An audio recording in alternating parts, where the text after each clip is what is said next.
السلام عليكم ورحمة الله وبركاته. عاملين ايه؟ يا رب تكونوا جميعا بخير. فيديو جديد النهاردة بنشتغل فيه شال بغرزة سهلة قوي وحلوة. تعالي نبدأ مع بعض ونشوف هنعملها ازاي. انا هنا هشتغل بخيط اليزا بيبي وهشتغل معاه بإبرة مقاس 3. اول حاجة هنبدأ مع بعض ب6 غرزة سلسلة،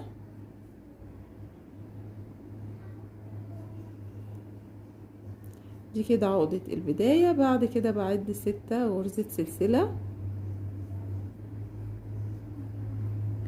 بعدين هنزل تحت عند اول غرزة واقفل بغرزة منزلقة.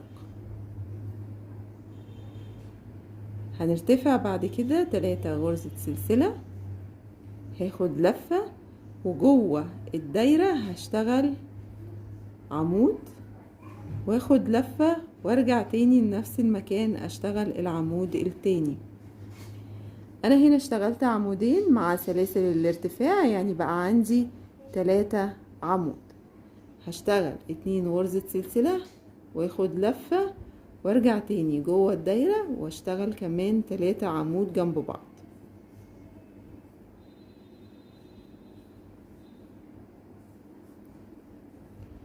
كمان مرة 2 سلسلة وهاخد لفة وارجع تاني جوه الدايرة واشتغل 3 عمود جنب بعض.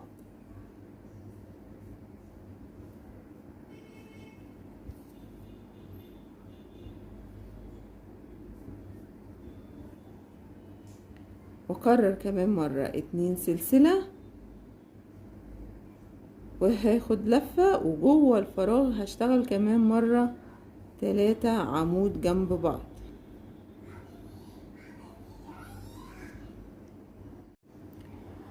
ده كده بقى شكلها معايا. بقى عندي 3 فراغات و4 مجموعات، كل مجموعة 3 عمود. هنلف الشغل وهنشتغل على الأعمدة اللي موجودة معانا دي بغرزة المنزلقة لحد ما هنوصل لأول فراغ هيقابلني. وصلت الفراغ اهو، هشتغل جواه برضو بغرزة منزلقة وهبدأ ارتفع من جوه الفراغ ب3 غرزة سلسلة. بعدين هاخد لفة وهاجي جوه الفراغ هشتغل جنبيها كمان عمود وهحسب السلاسل بعمود، يعني انا كده معايا عمودين وهشتغل 2 سلسلة وارجع اخد لفة وانزل تاني في نفس الفراغ اشتغل العمود التاني. دي كده بداية السطر عندي اللي هي الصدفة. طبعا بداية السطر ونهايته هيبقى صدفة مكملين معانا في الادوار كلها. بعد كده هشتغل 5 غرزة سلسلة وهاجي في الفراغ هنا وهشتغل غرزة حشو وبعدين 5 غرزة سلسلة وهاخد لفة وفي الفراغ الاخير هشتغل جواه الصدفة اللي هنقفل بيها السطر.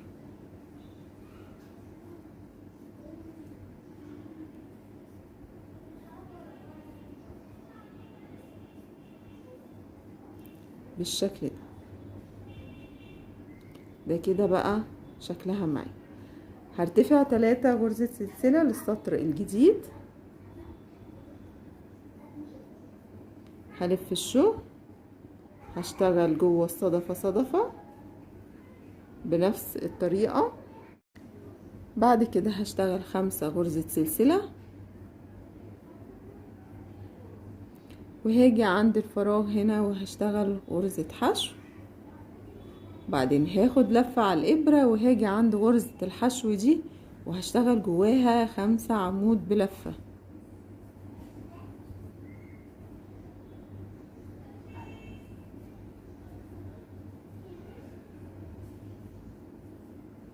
ال5 في نفس الغرزة.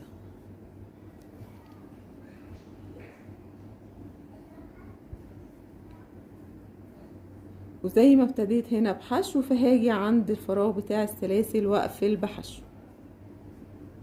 ده كده شكلها. هرتفع 5 غرزة سلسلة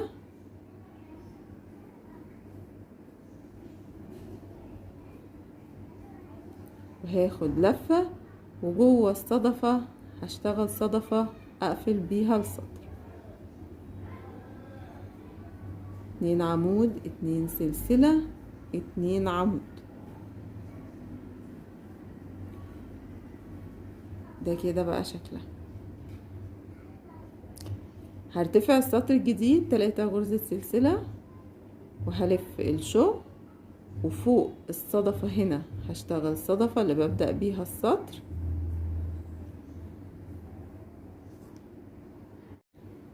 بعد كده هشتغل 5 غرزة سلسلة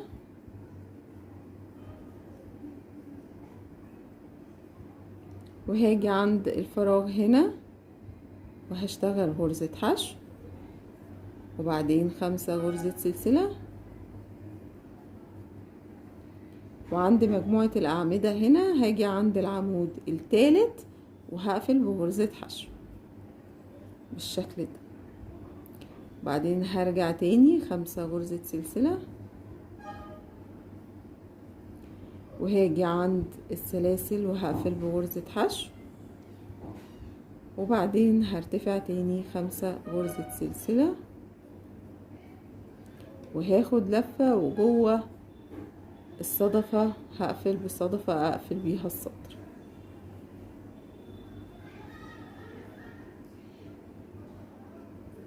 بالشكل ده.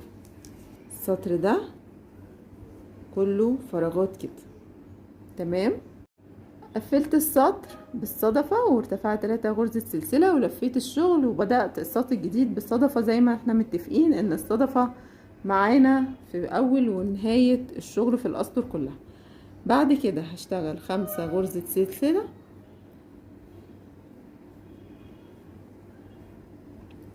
وهاجي هنا عند السلاسل وهقفلها بغرزة حشو وهاخد لفة، وهاجي عند غرزة الحشو وهبدأ اشتغل 5 عمود بلفة في نفس الغرزة زي ما اشتغلت هنا.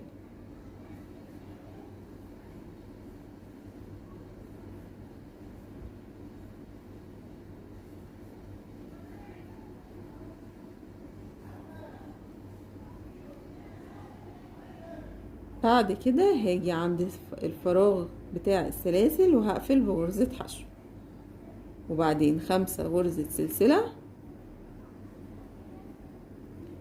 وهتخطى غرزة الحشو، وفي الفراغ اللي بعديها هقفل بغرزة حشو.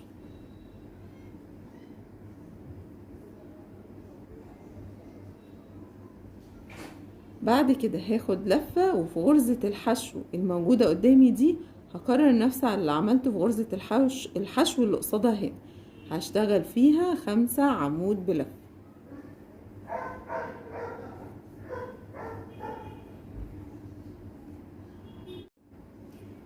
بالشكل ده.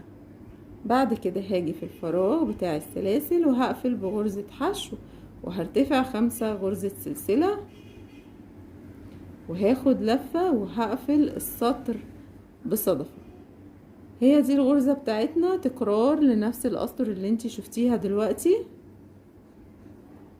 هقفل السطر واقولك هنعمل ايه. هنكرر بقى كده بنفس الطريقة لحد ما بتوصلي بالطول اللي انتي عايزاه. كل ما بتكبري او بترتفعي بالاسطر عدد الفراغات والاعمدة هنا بيزيد. يعني هنا احنا بدأنا بمجموعة واحدة بس وفراغين، فوق طلعنا بقوا عندي هنا مجموعتين وعندي 3 فراغات. هتطلعي السطر اللي بعده هتشتغلي بنفس الطريقة. السطر اللي جاي هيبقى السطر اللي بنعمل فيه الفراغات اللي هي 5 سلسلة حشو، 5 سلسلة حشو، 5 سلسلة حشو، 5 سلسلة حشو، وهنا 5 سلسلة حشو، وبتقفلي في الاخر بصدفة. السطر اللي بعده هتشتغلي غرزة حشو هتشتغلي فيها 5 عمود، وغرزة حشو تانية هتتخطيها وتعملي فوقيها فراغ بنفس الطريقة كده، وبتكملي لحد ما بتوصلي بالطول او الارتفاع اللي انت عايزاه. انا هرتفع شوية وهرجع اوريكي شكلها.